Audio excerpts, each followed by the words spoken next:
Hai semuanya, Assalamualaikum warahmatullahi wabarakatuh. Balik lagi ke channel YouTube aku, Envel.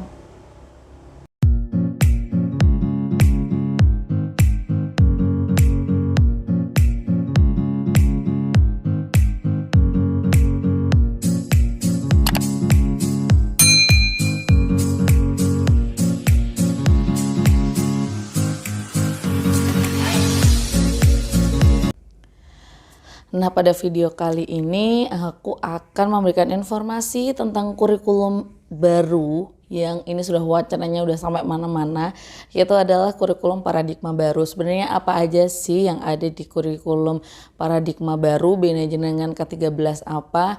Nah, jangan lupa sebelum nonton untuk like, komen dan juga subscribe dulu channel aku ini agar aku bisa tetap semangat ya kan untuk membuat video-video yang berikutnya. Terima kasih sebelumnya ya. Nah, kita cek dulu tentang apa itu kurikulum paradigma baru. Nah, aku udah bikin rangkumannya seperti ini. Tapi nanti aku akan bacain karena aku sebenarnya takut kalau untuk menyampaikan takutnya nanti ada yang salah atau gimana. Dan aku ini kan YouTube berala-ala ya kan, jadi tuh nggak bisa belum bisa kayak punya prompter atau apapun itu, jadi aku nanti akan baca aja, oke? Nah, kurikulum paradigma baru ini itu sudah keluar, yaitu dari SK penelitian. Jadi ini diteliti dulu ya kan. Sebenarnya setuju nggak sih kalau kurikulumnya itu berganti-ganti? Kalau jujur aku sebagai guru aku setuju. Kenapa? Karena karakteristik dari peserta didik kita atau siswa kita ini kan selalu ada perubahan gitu, makanya harus ada diimbangi dengan perubahan kurikulum yang sesuai dengan zamannya, istilahnya seperti itu. Jadi kalau aku sih kayaknya ya setuju aja gitu kan. Nah, dari SK penelitian pengembangan dan juga perbukuan ini itu ada di nomor 028-H-KU-2021 dan 029-KU-2021. Nanti gua taruh di sini nih ya. Nah, di situ sudah sangat jelas tertera bahwa paradigma baru ini nanti memiliki konsep, yaitu berdasarkan tujuan pendidikan nasional yang dirumuskan itu nanti berdasarkan dari PPP atau P3. Apa sih nanti P3 itu? Nah, P3 itu adalah profil pelajar Pancasila. Nah, dari situ nanti akan diturunkan menjadi, kalau yang kayak dulu ya kayak SK, KD, kayak gitu-gitu. Nah, tujuan pendidikannya adalah P3, yaitu adalah profil pelajar Pancasila. Nah, itu yang akan mendasari standar isi, standar proses, dan juga standar penilaian pada pembelajaran. Seperti itu. Oke, wait. Aku masih nggak ngerti sebenarnya tuh apa sih P3 lah, apa nama partai atau nama apa gitu kan. Oke, nah di sini paradigma baru itu bisa dibagi menjadi dua ya kan kegiatannya. Jadi secara umum itu yang pertama itu adalah tatap muka seperti biasa, dan yang kedua itu adalah kegiatan proyek yang dilakukan untuk mencapai P3 tadi ya kan, atau profil pelajar Pancasila. Jadi selain tatap muka, kita bertatap muka memberikan pembelajaran, anak juga mendapatkan pembelajaran, tapi selain itu juga ada kegiatan proyek yang untuk menunjang mereka dalam penguasaan materi yang akan diberikan. Contoh aku IPA ya, karena guru IPA sebenarnya ini cenderung enak ya, karena kalau untuk proyek ya kan, maksudnya kayak tugas-tugas proyek atau kegiatan proyek itu banyak sekali yang bisa diteliti dari materi-materi pembelajaran IPA dari kelas 7 sampai kelas 9. Terus bedanya dengan K13 apa ya? Nah, yang membedakan kurikulum paradigma baru dan kurikulum K13 ini adalah di pengalokasian waktu. Jadi sekitar 20-30% di paradigma baru ini akan dialokasikan untuk kegiatan proyek. Itu yang membedakan. Terus yang kedua, adanya perbedaan perhitungan jam. Kalau di K13 itu per minggu, sebagai contoh lah ya, aku mengajar IPA ya kan, itu adalah 5 jam per minggu ya kan? Nah, kali ini nggak di paradigma baru untuk hitungan jamnya itu tidak per minggu lagi, tapi per tahun. Ntar dulu, per tahun? Terus gimana? Nah, coba kita bahas. Nah, yang selanjutnya ini untuk para guru SD, untuk yang kelas tinggi kelas 4, 5, 6, ini juga ada perbedaan ya. Kalau kelas 1, 2, 3 itu nanti pembelajarannya masih secara tematik, tapi perbedaannya adalah di kelas tinggi, kelas 4, 5, 6 ini nanti akan digabung antara pembelajaran IPA dan juga IPS menjadi pembelajaran IPAS, yang artinya kelas 4, 5, 6 ini nanti akan kembali memiliki materi-materi pembelajaran matematika sendiri, bahasa Indonesia sendiri, IPAS sendiri, seni budaya sendiri, jadi tidak secara tematik. Nah loh, gimana tuh? Nah, selain itu pada kurikulum K13 ini kan TIK sempat dihilangkan ya kan, kayaknya ya kita udah pinter komputer teknologi, kayaknya anak-anak sekarang udah pegang HP semua.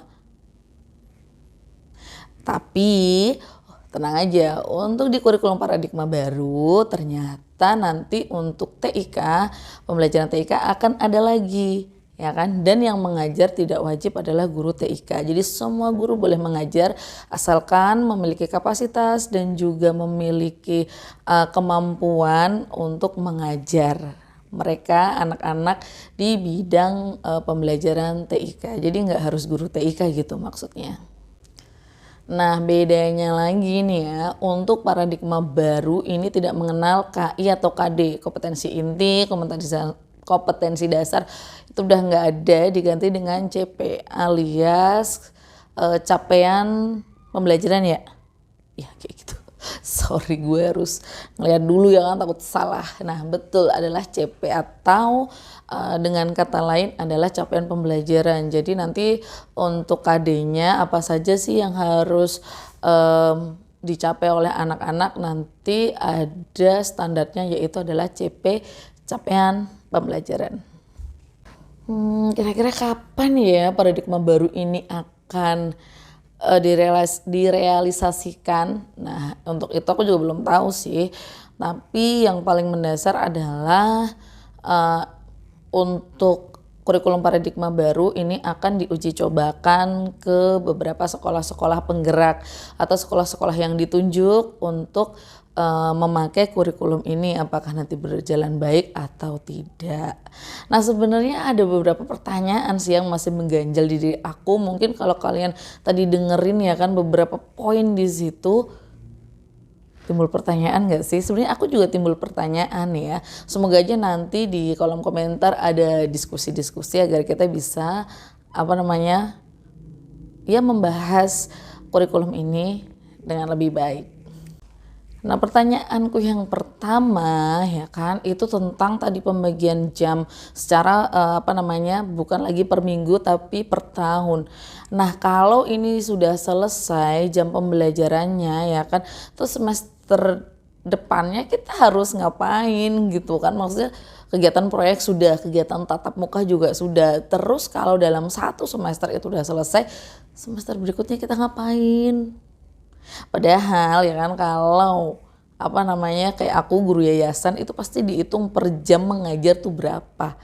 Nah, kalau ini udah selesai, alamat kita nggak dapat pekerjaan apa-apa dong ya kan? Iya nggak sih, maksudnya kalau untuk guru-guru negeri mungkin ya mau ngajar mau enggak gitu kan, udah PNS atau P3K ya udah gitu, mereka udah dapat uang gitu kan, udah dapat gaji lah istilahnya. Kalau kita yang masih mengandalkan, terutama aku yang di bawah naungan Kemenak ini atau mungkin swasta di bawah yayasan, itu biasanya untuk penggajian itu sesuai dengan jam pembelajaran yang disampaikan. Jadi kalau semester 1 ini udah disampaikan semua, ya nganggur semester 2 ya kan.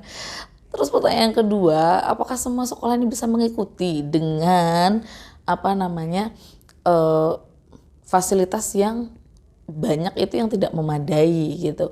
Contohnya banyak sekolah yang belum memiliki lab, ya kan. Sebenarnya kalau IPA tuh gimana sih Bu? Dari pengalaman aku menjadi guru IPA waktu di Gayo Aceh, itu sebenarnya kita tidak memerlukan terlalu banyak alat-alat lab sebenarnya, tapi tetap butuh gitu loh, karena dalam beberapa hal itu kadang tidak bisa diakali oleh bahan lain gitu. Contohnya kayak kita mau uji makanan, ada biuret, ada lugol, ya kan. Mungkin bisa diganti 1-2, tapi kan nggak semuanya gitu kan. Terus kalau yang nggak bisa ini, nanti kegiatan proyeknya gimana gitu loh. Itu juga yang menjadi pertanyaan aku gitu kan. Yang ketiga, apakah ada pelatihannya apa tidak? Ini karena jujur ya, paradigma baru ini kan kayak switch banget gitu kan, kayak IKD itu diubah menjadi CP atau capaian pembelajaran gitu. Terus kalau kita nggak ada pelatihan, nggak ada ini, nanti bikin RPP-nya modelnya seperti apa, karena KIKD sudah tidak ada. Ini kayaknya perlu banget gitu loh untuk benar-benar dimatangkan dan disosialisasikan ke semua guru dengan baik. Aku harap sih nggak ada perbedaan ya antara guru yang negeri, swasta, yang kemenak gitu, karena jujur aja nih bener-bener satu keresahan diri aku juga gitu kan, sebagai guru madrasah yang gajinya tuh dari tiap jam kita mengajar gitu kan, karena kita juga mengajarnya itu kebanyakan adalah jam mati. Jam mati itu berarti ya memang per jamnya ya segitu gitu, atau per bulannya ya memang segitu gitu kan. Jadi nggak bisa nambah atau kurang gitu. Jadi memang kalau per bulan semuanya 600.000, hanya 600.000 doang gitu. Jadi kayak aduh please lah tolong gitu. Dan di sini juga aku ingin menyampaikan bahwa benar-benar aku berharap sebagai seorang guru, bukannya kita itu selalu mementingkan uang dan uang, tidak gitu, tapi kita juga punya kehidupan, kita juga butuh makan, ada perut yang butuh untuk diisi gitu kan. Semoga aja ada standarisasi penggajian terutama di bawah naungan Kemenak, karena aku sendiri juga sudah ada di bawah naungan Kemenak gitu. Kalau negeri mungkin lebih ini kali ya, lebih sudah tertata dengan baik gitu. Kalau Kemenak kan enggak, karena Kemenak di pendidikan itu hanya sebagian aja. Karena Kemenak itu kan juga mengurusi tentang pernikahan, KUA, ada haji, umroh dan lain-lain. Dan juga ada yayasan madrasah atau pendidikan di bawah naungan Kemenak. Semoga ini ada standarisasi, jangan lagi ada guru yang dibayar 17.000, 200.000 sebulan. Bayangkan 200.000 sebulan tuh perharinya dia dapat berapa gitu kan.